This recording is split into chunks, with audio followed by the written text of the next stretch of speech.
बदमिश 24/7 में आपका स्वागत है। मैं हूं अर्चना मिश्रा। सबसे पहले एक नजर आज की हेडलाइंस पर।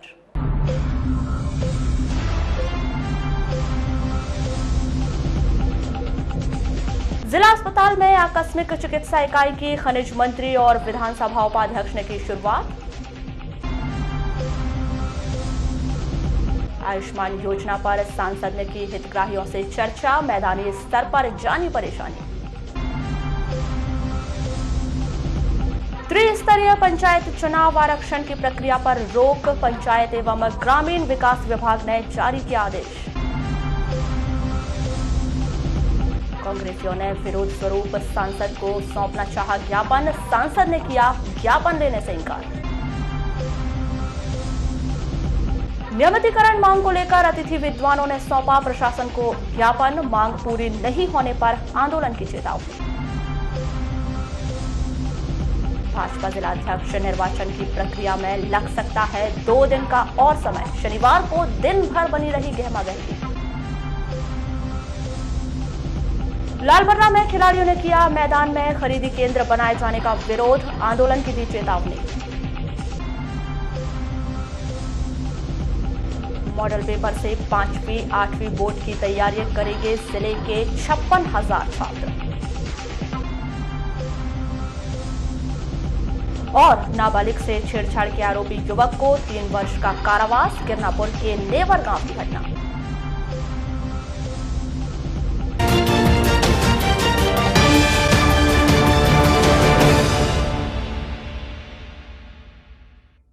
और अब खबरें विस्तार से। 30 नवंबर को जिला चिकित्सालय में आकस्मिक चिकित्सा इकाई एवं प्रसूति वार्ड के नए कक्ष का शुभारंभ किया गया, जिसमें खनिज मंत्री प्रदीप जायसवाल, विधानसभा उपाध्यक्ष हिना कावरे और प्रशासन के अधिकारियों की उपस्थिति में किया गया। रोगी कल्याण समिति एवं जिला खनिज निधि की राशि से आकस्मिक चिकित्सा वार्ड और सर्जिकल वार्ड के लिए 3 नए कक्ष बनाए गए हैं। नए बनाए गए वार्डों में सर्व सुविधा युक्त नए बेड भी लगाए गए हैं। इस अवसर पर खनिज मंत्री प्रदीप जायसवाल ने बताया कि आकस्मिक चिकित्सा वार्ड में ऑक्सीजन से लेकर त्वरित उपचार की हर सुविधा प्रत्येक बेड पर उपलब्ध रहेगी। इसके साथ ही जिला चिकित्सालय में गर्भवती माताओं के प्रसव के लिए सर्व सुविधा युक्त आधुनिक प्रसूति कक्ष और महिला ओपीडी बनाया गया है। पहले जिला चिकित्सालय में महिला ओपीडी नहीं थी, लेकिन अब इसके बनने से महिलाओं के उपचार में बेहतर सुविधा मिलने लगेगी। पूरे जिले के साथ अगर कुछ है तो हमारा जिला अस्पताल है, और जिससे पूरे जिले के हमारे गरीब और जो पीड़ित जिसको मानव तौर पर बोलते हैं, वो सभी की अपेक्षाएं जिला अस्पताल से रहती है। और अब तक हम ये महसूस करते थे कि हमारा जिला अस्पताल ये बीमार पड़ा हुआ है। लोगों की अपेक्षाएं जिससे कहीं पिछड़ी थी, जिला अस्पताल जाना बेकार है, इससे अच्छा दिल्ली चले जाओ, इससे अच्छा नागपुर चले जाओ, इस तरह की धारणा हमारे जिले के लोगों को थी। उस सारी चिंता को देखते हुए हमने पिछले अभी 10 महीने के कार्यकाल में ऊपर से काफी सुधार हुआ, और ये चिंता जब तक हमारे नेता का ना होता तब तक नीचे भी सुधार संभव है। और ये बात माननीय कमलनाथ जी के मुख्यमंत्री बनने के बाद ये बात आई कि हमारा जो प्रशासन है और हमारी जो सरकार है, उसके सबसे बड़ी प्राथमिकता हमारे स्वास्थ्य शिक्षा होना चाहिए। उसके माध्यम से खनिज न्यास निधि में जो पैसा आता है, उसको जिसमें बोलते हैं DMF, इसमें भी सबसे प्राथमिकता में रखी गई वो शिक्षा स्वास्थ्य रखी गई, उसके बाद पर्यावरण रखी गई। और उसका परिणाम आप देखेगा इसमें जिला अस्पताल में जो इमरजेंसी वार्ड है, सर्व सुविधा युक्त इमरजेंसी वार्ड, हमारा बर्न यूनिट है, हमारा जो ऑर्थोपेडिक यूनिट है, गायनेक वार्ड है। विधानसभा उपाध्यक्ष हिना कावरे ने इस अवसर पर अपने संबोधन में कहा कि जिला चिकित्सालय बालाघाट अब नए स्वरूप में सामने आ रहा है। यहाँ पर जिस तरह की सुविधाएं जुटाई जा रही हैं, जो अब तक प्राइवेट अस्पतालों में ही मिल सकती थी। महिलाओं की ओपीडी एवं प्रसूति कक्ष तो बहुत ही अच्छा है। अब चिकित्सकों को रुचि लेकर इन सुविधाओं का लाभ जनता तक पहुंचाना होगा। यदि चिकित्सक मानव सेवा के इस कार्य में रुचि नहीं लेंगे तो सरकार की मंशा पूरी नहीं होगी। आम जनता को अच्छी स्वास्थ्य सेवाएं देने के लिए सभी चिकित्सकों को रुचि लेकर अपना काम करना चाहिए। एक शुरुआत जब वो यहाँ कलेक्टर बनकर आए थे, उन्होंने मेरे सामने, हमारे चाचा प्रदीप जायसवाल जी के सामने एक प्रस्ताव रखा, हॉस्पिटल का प्रस्ताव रखा और उनकी जो सोच थी उसको हम मना नहीं कर पाए। एक अच्छी सोच के चलते ही आज ये अवसर हमको मिला। हम सब जानते हैं कि हम लोग चुने हुए जनप्रतिनिधि हैं, आप लोग डॉक्टर हैं।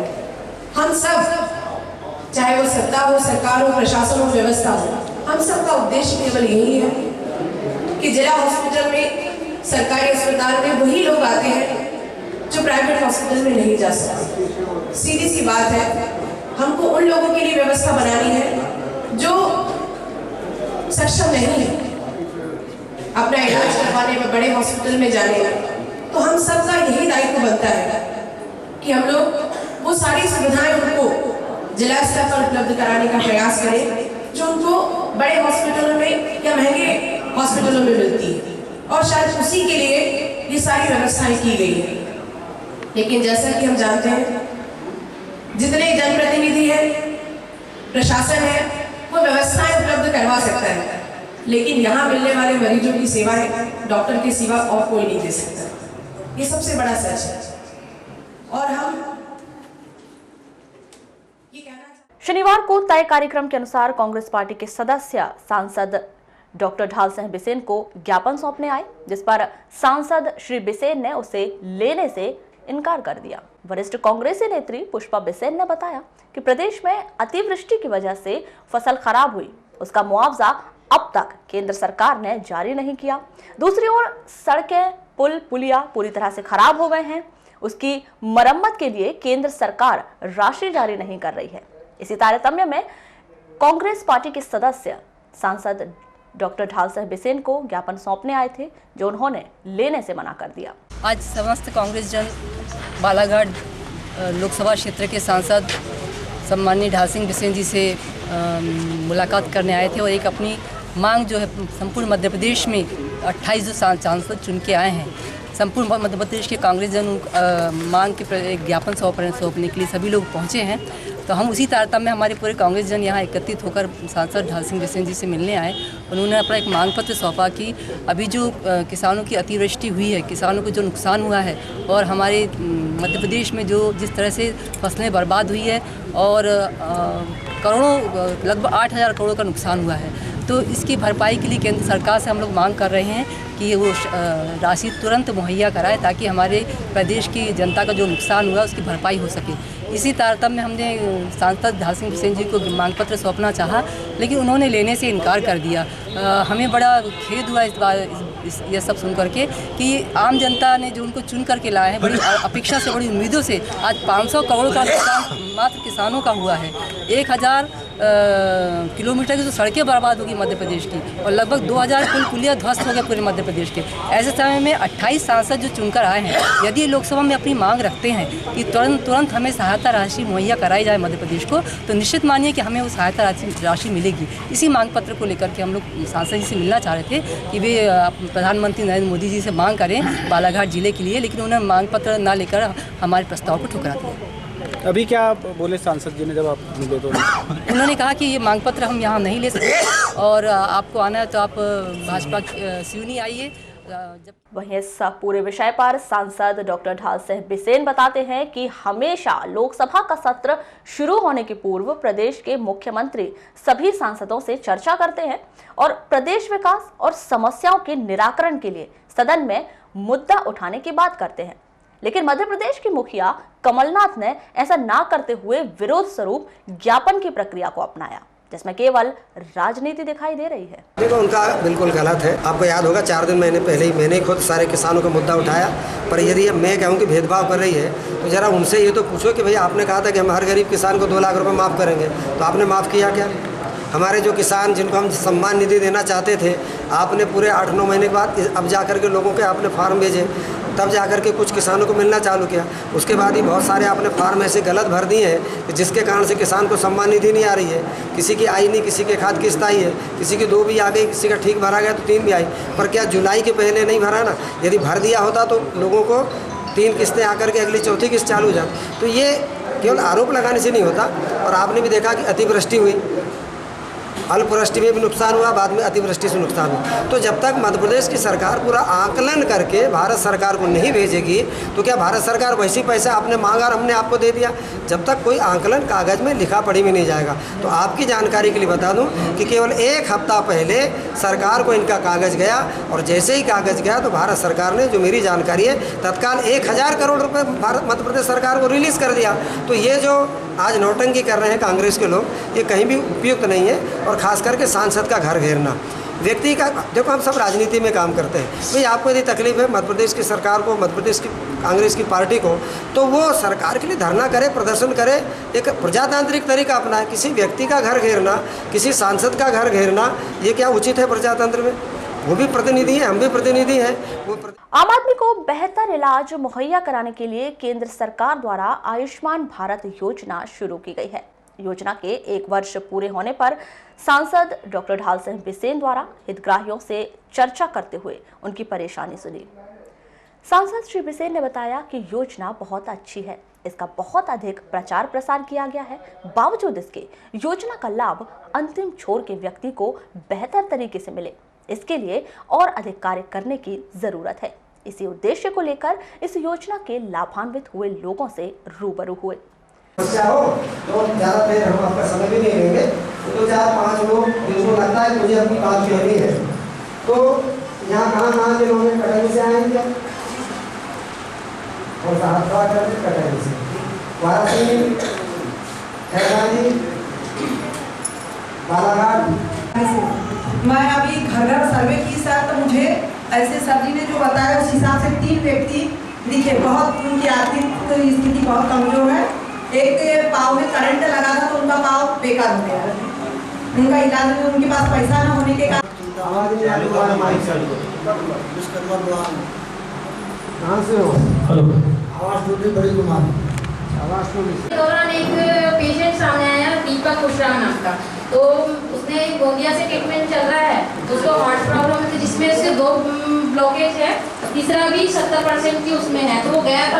1 वर्ष हो गए माननीय प्रधानमंत्री जी की महत्वाकांक्षी योजना की सभी उन गरीब परिवार के लोगों को जो गरीबी रेखा में आते हैं, उनके लिए पिछले वर्ष 25 सितंबर दीनदयाल जी के जन्मदिन पर सभी लोगों को 5 लाख रुपए तक का इलाज किए जाने के लिए योजना बनाई। उस योजना का प्रचार प्रसार भी किया है, पर इन सब के बावजूद भी एक फीडबैक लेने के लिए कि आयुष्मान योजना की वर्तमान में क्या स्थिति है, तो जो जानकारी निकल के आई कि अभी भी कहीं ना कहीं हमको बहुत ज़्यादा अवेयरनेस की आवश्यकता है, लोगों को समझाइश देने की आवश्यकता है कि किस तरह से उस आयुष्मान योजना का कार्ड का लाभ लिया जा सकता है। अभी जितना मैंने पिछले 3-4 महीनों में समझा और देखा, उसमें दिक्कत ये आई कि लोगों को यही पता नहीं है आयुष्मान कार्ड तो है, और आयुष्मान कार्ड लेकर के कौन से अस्पताल में जाएं, किस जगह के किस अस्पताल में जाएं, ये उनको पता नहीं होता और भटकते रहते हैं। और ये मुझे क्योंकि पहले से भी जानकारी थी, पर फिर भी मैंने इसलिए इस बात को रखा कि मेरे पास भी जानकारी निकल के आए कि क्या जिस अस्पताल में जो आयुष्मान योजना के अंतर्गत चिन्हित है,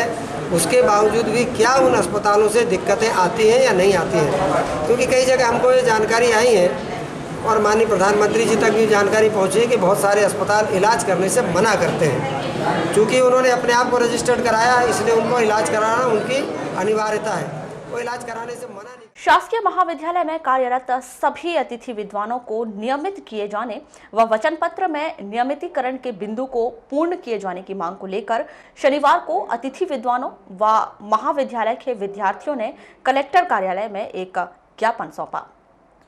अतिथि विद्वान नियमितीकरण संघर्ष समिति मोर्चा के बैनर तले अपर कलेक्टर शिव गोविंद मरकाम को मुख्यमंत्री कमलनाथ के नाम सौंपे गए इस ज्ञापन में अतिथि विद्वानों ने एमपीपीएससी विद्वानों की भर्ती किए जाने और सरकार पर वचन पत्र के वचन को पूरा न किए जाने का विरोध किया, जहां उन्होंने जल्द ही अतिथि विद्वानों का नियमितीकरण न किए जाने पर शिवराज सरकार की तरह कमलनाथ सरकार को चेतावनी दी। आपको बता दें कि बालाघाट जिले में करीब 150 और पूरे प्रदेश में 5200 अतिथि विद्वान ऐसे हैं जो विभिन्न महाविद्यालयों में करीब 20 वर्ष से कार्यरत हैं। और हम लोग राज्य सरकार के फैसले के खिलाफ आज यहाँ पर कलेक्ट्रेट में जमा हुए।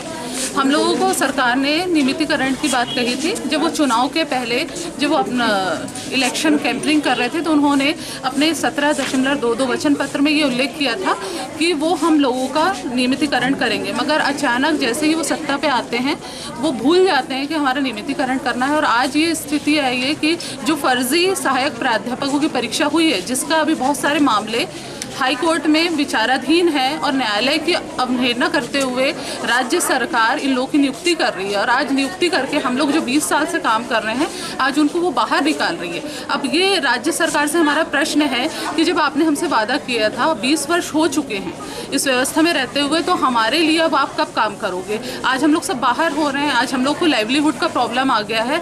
20 साल से काम कर लिए, मैक्सिमम लोग 40 साल के ऊपर के हैं। अब ये बताइए कि हम कौन सी नौकरी तलाशें और आज हमारे बच्चों का क्या भविष्य है? और ये बच्चे जो आप लोगों को दिख रहे हैं, आज इनका भी भविष्य अंधकार में है, क्योंकि इनके अंदर क्या मैसेज जा रहा है कि जो हमारे टीचर्स को धोखा दे सकते हैं वो हमारे लिए कौन सी अच्छी नीति बनाएंगे। नगर के भाजपा कार्यालय में आज भाजपा जिला अध्यक्ष के निर्वाचन को लेकर आवश्यक प्रक्रिया पूरी की गई। निर्वाचन प्रक्रिया को संपन्न कराने के लिए पार्टी आलाकमान से भेजे गए पर्यवेक्षक नरेंद्र बिलथरे और जिला चुनाव अधिकारी अभय चौधरी की मौजूदगी में तमाम मंडल अध्यक्षों, जिला प्रतिनिधियों एवं अन्य सदस्यों की राय एक एक कर जानी गई और सभी के अभिमत लिए गए। आपको बता दें कि इस निर्वाचन प्रक्रिया में 61 सदस्यों ने अपनी सहभागिता दर्ज कराई और करीब 2 दिनों के बाद यह तस्वीर साफ हो जाएगी कि भाजपा के सर्वोपरि पद पर कौन काबिज होता है।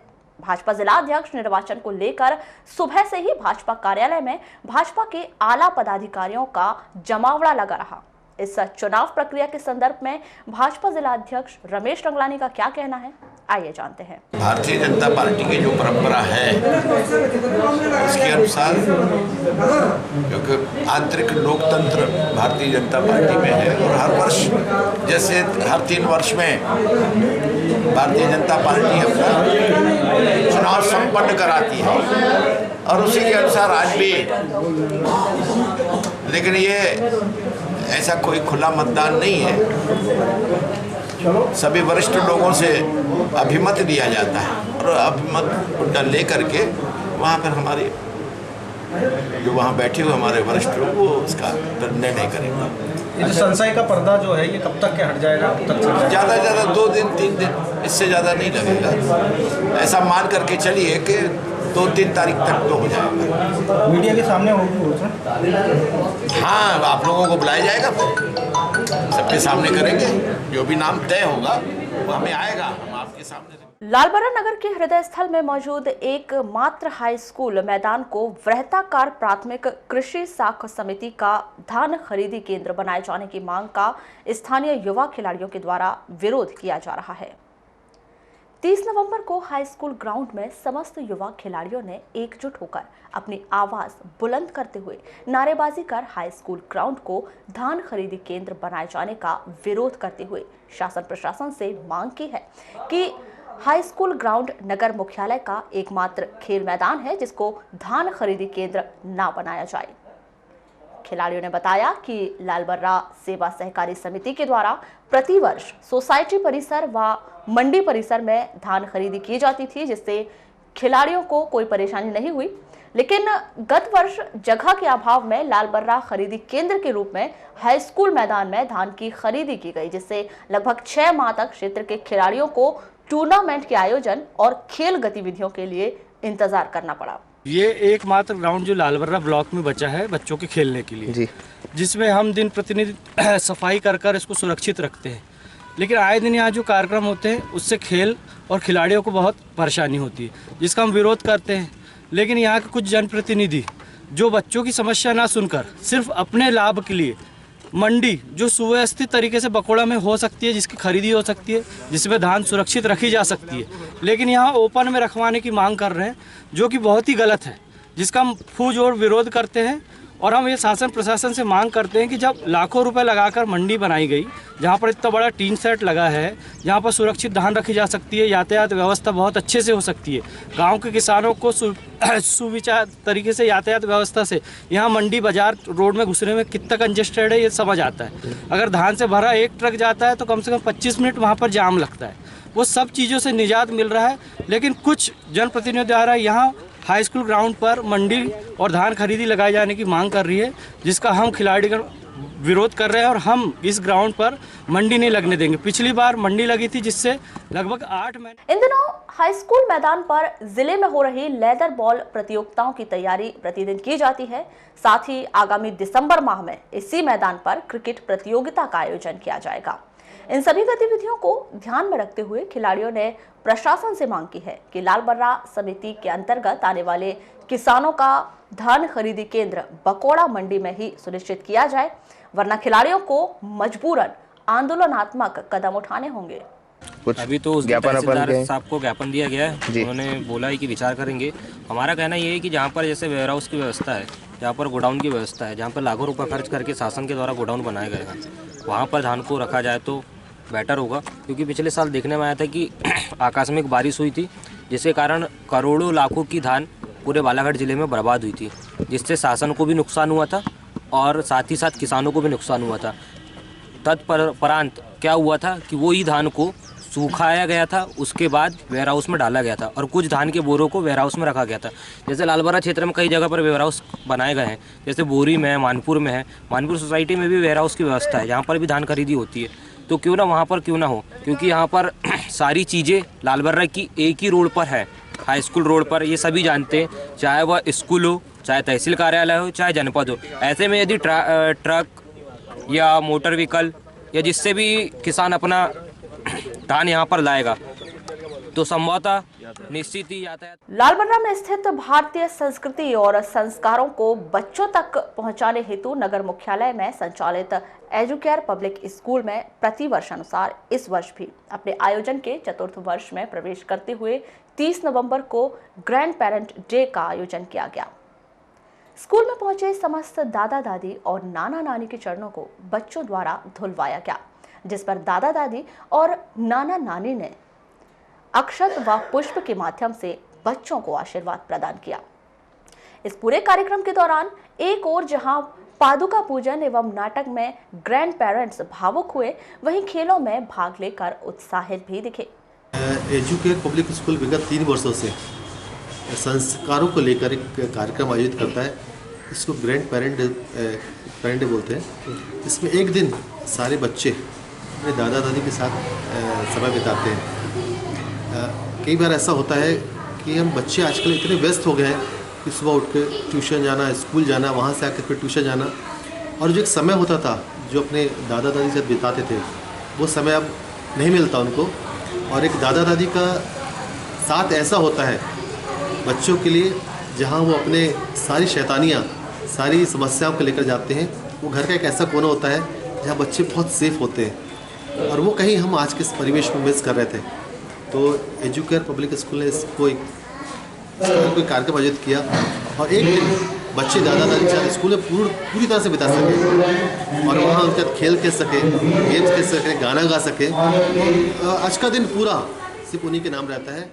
जिले के कटंगी थाना अंतर्गत ग्राम पंचायत अगासी निवासी नंद किशोर पिता ठानीराम गौतम उम्र 35 वर्ष की 30 नवंबर को उसी के खेत में बिजली के खंभे के नीचे लाश देखी गई। पुलिस द्वारा बताए अनुसार नंद किशोर कल 29 नवंबर दोपहर 2 बजे खेत गया था, जो रात में अपने घर नहीं आया। सुबह नंद किशोर की लाश खेत में बिजली के खंभे के नीचे देखी गई। पुलिस ने बताया कि प्रथम दृष्टया अनुसार नंद किशोर की मौत करंट लगने से हुई है। वही नंद किशोर की लाश के पास पेचकस भी पड़ा हुआ था, जिससे अनुमान लगाया जा रहा है कि नंद किशोर सुधार कार्य करने के लिए बिजली के खंभे पर चढ़ा होगा। कटंगी पुलिस ने पंचनामा कर नंद किशोर का पोस्टमार्टम करवाकर लाश परिजनों को सौंप दी। मध्य प्रदेश शासन स्कूल शिक्षा विभाग द्वारा 11 साल बाद फिर बोर्ड पैटर्न पर 5वीं और 8वीं की परीक्षा लेने का ऐलान कर दिया, लेकिन बाद में उसे समझ में आया कि शासकीय स्कूलों में शिक्षा का स्तर जनरल प्रमोशन की वजह से बेहद निम्न हो चुका है। बोर्ड परीक्षा शासकीय स्कूलों के छात्रों पर भारी न पड़ जाए, ऐसी नौबत न आ जाए कि 70% से अधिक छात्र फेल हो जाए। इस बात से पार पाने के लिए स्कूलों में मॉडल पेपर भिजवाए जा रहे हैं। इन मॉडल पेपर के आधार पर परीक्षा की तैयारी करवाई जाएगी और इस आधार पर ही पर्चा हल करवाए जाएंगे। आंकड़ों के मुताबिक जिले के भीतर निजी स्कूल के 9,058 और सरकारी स्कूलों के 18,362 छात्र, सरकारी और निजी स्कूल मिलाकर कुल 27,420 पांचवी बोर्ड परीक्षा में शामिल होंगे। इसी तरह निजी स्कूलों के 6,754 और सरकारी स्कूल के 22,721 छात्र कुल 8वीं बोर्ड परीक्षा 29,475 और दोनों को मिलाकर 5वीं और 8वीं बोर्ड में कुल 56,895 छात्र शामिल होंगे। सर्व शिक्षा अभियान के जिला समन्वयक पीके अंगूरे ने बताया कि मॉडल पेपर स्कूलों में भेज दिए गए हैं। इसी आधार पर परीक्षा की तैयारी करवाई जाने के लिए शिक्षकों को निर्देशित किया गया है। सिंगल यूज पॉलीथीन बैन की पहल में रेलवे भी अपनी भूमिका अदा करने की तैयारी कर रहा है। रेलवे स्टेशन में चाय कुल्हड़ में मिलेगी, इसके लिए बीते दिनों आदेश दे दिए गए हैं। हालांकि सिंगल यूज पॉलीथीन पर बैन के आदेश के साथ ही रेलवे स्टेशनों में पेपर वाले कप में चाय बेची जा रही है, लेकिन इससे भी पर्यावरण प्रदूषित होने की बात करते हुए कुल्हड़ में चाय बेचने की योजना रेलवे बना रहा है। नहीं, अभी इस संबंध में जो है ना हमको कोई आदेश नहीं मिला है और कोई गाइडलाइंस नहीं आया है। हालांकि सुना हूँ कि शीघ्र ही इस विषय पे जो है ना कुछ जो निर्देश मिलने को हैं, लेकिन अभी तक प्राप्त नहीं हुआ, इसलिए वैसी व्यवस्था अभी नहीं की है। कुल्हड़ में जो अभी चाय पेपर कप में, प्लास्टिक के कप तो ऑलरेडी बंद हो चुके हैं। पेपर कप में जो चाय सप्लाई होती है उसकी जगह पे कुल्हड़ का उपयोग होगा। लेकिन देखने में आया है कि कुल्हड़ का जो उत्पादन है इस एरिया में होता नहीं है, कुल्हड़ इस एरिया में बनते नहीं हैं। तो जो हमारे टी स्टॉल जो कॉन्ट्रैक्टर हैं उनको काफ़ी परेशानी होगी। फिर भी अब आदेश रहेगा तो उसका पालन तो करना पड़ेगा। दुपहिया और 4 पहिया वाहनों में लगने वाली नंबर प्लेट आरटीओ के मापदंड के अनुसार नहीं है तो आप पर कार्रवाई हो सकती है। यातायात विभाग 1 दिसंबर से वाहनों में लगने वाली नंबर प्लेट मापदंड के अनुसार नहीं होने के विरुद्ध विशेष अभियान चलाकर जुर्मानी कार्रवाई शुरू करने वाला है। दिनांक 1 दिसंबर से जितने भी काली प्लेटें जिन्होंने लगवा ली हैं, जो ऑथराइज नहीं है, उनको सफ़ेद प्लेट और स्टैंडर्ड नंबर लिखवाना चाहिए जो आरटीओ से पास है। अगर वो नहीं लिखाते हैं तो फिर उनके विरुद्ध कार्रवाई की जाएगी। अभी सभी को बताया जा रहा है धीरे धीरे, यदि 1 तारीख के बाद अगर वो नहीं हटाते हैं तो उनके विरुद्ध चालानी कार्रवाई की जाएगी। भटेरा चौकी में आज गढ़वाल समाज की आवश्यक बैठक आहूत की गई, जिसमें समाज के तमाम पदाधिकारी एवं स्वजाति बंधु मौजूद रहे। बैठक के संदर्भ में संगठन के मंडल अध्यक्ष श्री खरे ने बताया कि 8 दिसंबर को नूतन कला निकेतन में युवक युवती परिचय सम्मेलन का आयोजन किया जाना है, जिसकी रूपरेखा तैयार करने के मकसद से इस बैठक का आयोजन किया गया है। आज 8 दिसंबर 2019 को योग परिचय सम्मेलन अखिल भारतीय गढ़वाल समाज का नूतन कला निकेतन में होने जा रहा है। उसी के परिप्रेक्ष्य में आज समीक्षा बैठक हमने यहाँ आहूत की है सुरक्षित जी के चौकी। जैसा कि क्या है, परिचय सम्मेलन से अभी तुलसी विवाह हो चुका है ना, और परिचय सम्मेलन से मेरा ये मानना है कि और भी सारे समाज के रिश्ते जुड़ने के संभावना है। तो उसी कार्यक्रम को लेकर हम आज समीक्षा बैठक रखें और परिचय सम्मेलन से समाज में रिश्ते और ज़्यादा जुड़े और वैवाहिक कार्यक्रम संपन्न। श्रमिकों को विभिन्न योजनाओं का लाभ दिलाने के लिए शासन के द्वारा विभिन्न योजनाओं के क्रियान्वयन किया जा रहा है, जिसके अंतर्गत प्रधानमंत्री श्रम योगी मानधन पेंशन योजना भी शामिल है। इस योजना से श्रमिकों को अवगत कराने के उद्देश्य से श्रम विभाग के अधिकारियों ने आज गुजरी चौक पहुंचकर श्रमिकों को इस योजना के विषय में जानकारी दी। इस संदर्भ में श्रम अधिकारी पीएल पिछड़े ने बताया कि शासन के द्वारा श्रमिकों के लिए प्रधानमंत्री श्रम योगी मानधन पेंशन योजना का क्रियान्वयन किया जा रहा है। इस संदर्भ में श्रम अधिकारी पीएल पिछोड़े ने बताया कि शासन के द्वारा श्रमिकों के लिए प्रधानमंत्री श्रम योगी मानधन पेंशन योजना का क्रियान्वयन किया जा रहा है। इस योजना से श्रमिकों को 60 वर्ष की आयु के बाद 3,000 रुपए प्रति माह दिए जाने का प्रावधान है। ये पेंशन योजना से अंतर्गत है प्रधानमंत्री श्रम योगी मानधन पेंशन योजना है। ये पूरे भारतवर्ष में लागू है और आज 30 तारीख को जिला स्तर पर कार्यक्रम करने के निर्देश है, जिसके तहत हम लोगों ने जहाँ सभी भाई लोग इकट्ठा होते हैं वहाँ पर आप लोगों की जानकारी दी।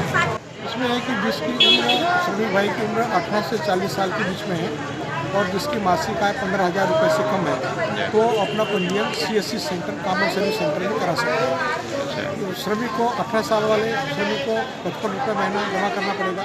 भारत सरकार इतने लालबर्रा मुख्यालय से लगभग 5 किलोमीटर दूर स्थित ग्राम पंचायत बमनी में 30 नवंबर को शाम लगभग 7 बजे मोटरसाइकिल अनियंत्रित होने से गिरकर 2 युवक घायल हो गए। जानकारी के अनुसार बमनी निवासी 22 वर्षीय युवक कमलेश पिता दुलीचंद गजामे व 24 वर्षीय मानसिंह पिता तेजराम तुमड़ाम ग्राम नंदीटोला से मोटरसाइकिल से बमनी जा रहे थे। उसी दौरान रास्ते में बैलगाड़ी के समीप से गुजरते समय किसी वाहन के लाइट की रोशनी आंख में पड़ने से बाइक अनियंत्रित हो गई और वे गिर गए।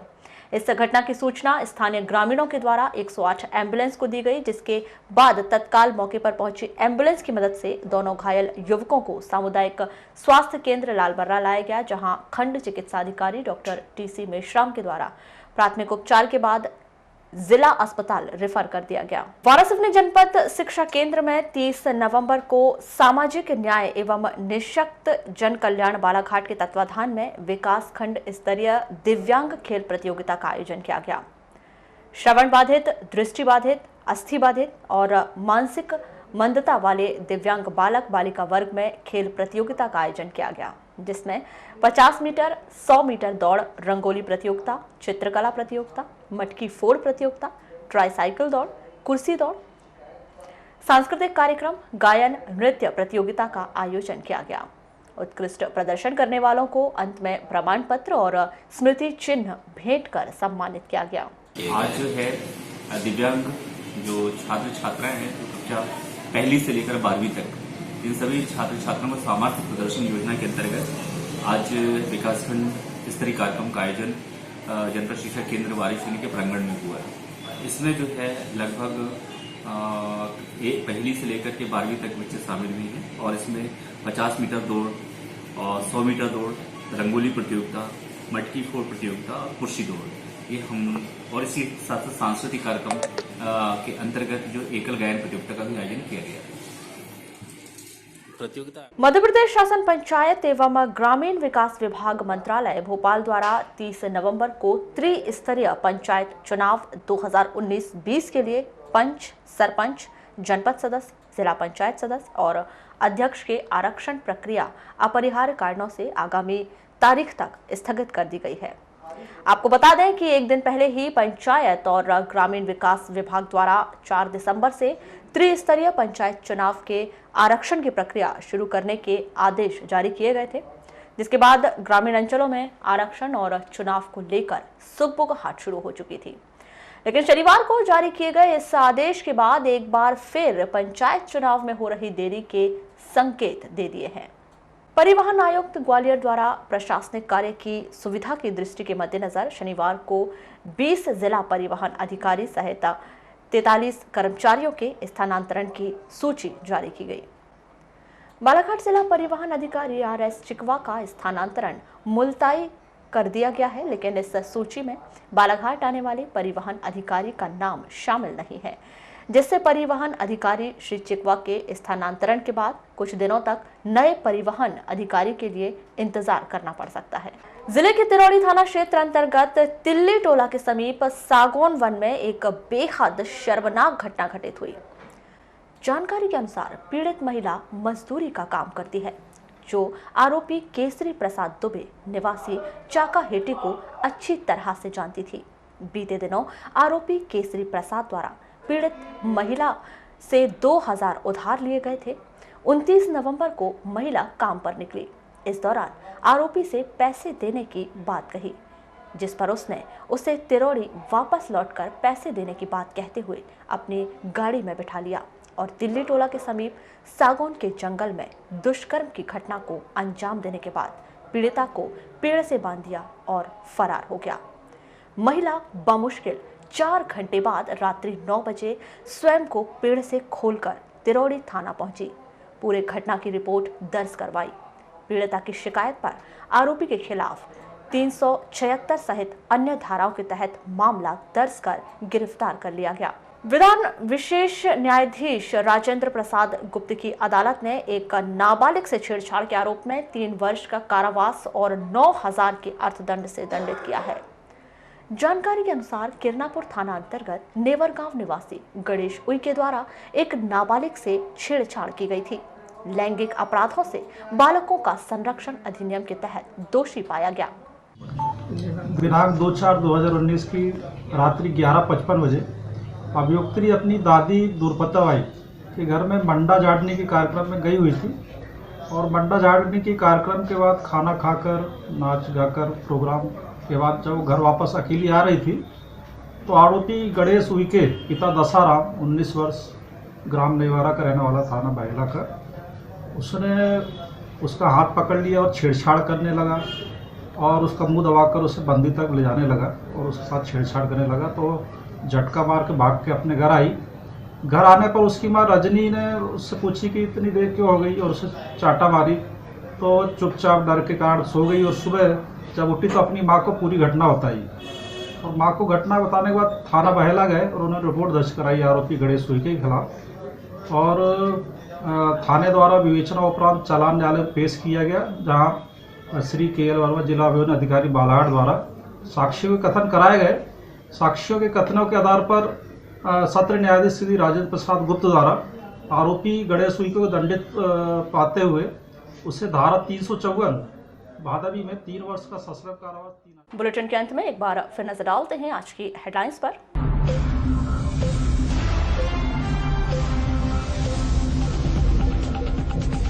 जिला अस्पताल में आकस्मिक चिकित्सा इकाई की खनिज मंत्री और विधानसभा उपाध्यक्ष ने की शुरुआत। आयुष्मान योजना पर सांसद ने की हितग्राहियों से चर्चा, मैदानी स्तर पर जानी परेशानी। त्रिस्तरीय पंचायत चुनाव आरक्षण की प्रक्रिया पर रोक, पंचायत एवं ग्रामीण विकास विभाग ने जारी किया आदेश। कांग्रेसियों ने विरोध स्वरूप सांसद को सौंपना चाहा ज्ञापन, सांसद ने किया ज्ञापन देने से इनकार।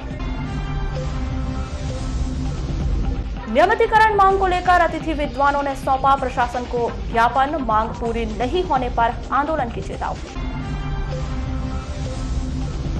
भाजपा जिलाध्यक्ष निर्वाचन की प्रक्रिया में लग सकता है 2 दिन का और समय, शनिवार को दिन भर बनी रही गहमागहमी। लालबर्रा में खिलाड़ियों ने किया मैदान में खरीदी केंद्र बनाए जाने का विरोध, आंदोलन की दी चेतावनी। मॉडल पेपर से 5वीं 8वीं बोर्ड की तैयारियां करेंगे जिले के 56,000 छात्र। और नाबालिग से छेड़छाड़ के आरोपी युवक को 3 वर्ष का कारावास, गिरनापुर के नेवर गांव की घटना।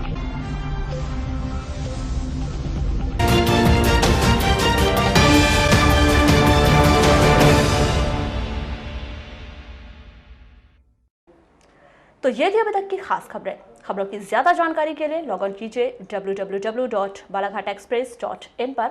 इसके अलावा आप अपने एंड्रॉइड फोन से प्ले स्टोर पर जाकर बालाघाट एक्सप्रेस ऐप भी डाउनलोड कर सकते हैं। तो आज बुलेटिन में बस इतना ही। अगले न्यूज बुलेटिन के साथ फिर मुलाकात होगी, तब तक के लिए नमस्कार।